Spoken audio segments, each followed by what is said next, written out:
Tingnan nyo guys. Itong, sino ito? Si Hamad, Prince Hamad. Prince Hamad Pages. Ibig sabihin yan, nito is, pages, fans lang po siya. Hindi ito ang may-ari ng picture. So, chinecheck ko siya.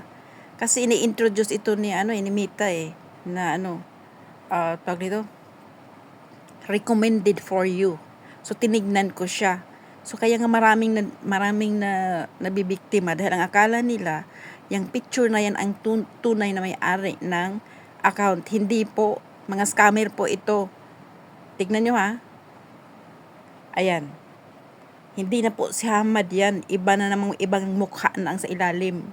So, makikita nyo ngayon kung ano ang WhatsApp number niya, kung saang location, titignan natin yan. So, ingat kayong lahat. O, ayan. Tignan nyo ha. Hindi yan si Hamad. Yan. It's brothers. Tatlo yan sila. Hindi yan si Hamad. Tignan nyo. So, marami nang naglabasan ngayon sa media na lahat yan ay kagagawan ng mga demonyo. Ayan, tignan nyo guys. Ayan. Hindi po yan totoo. Yan. Makikita nyo yan sa bandang huli. Panoorin nyo ang video. Dahil makikita mo sa bandang huli kung sino ang may hawak ng account na ito. Ayan.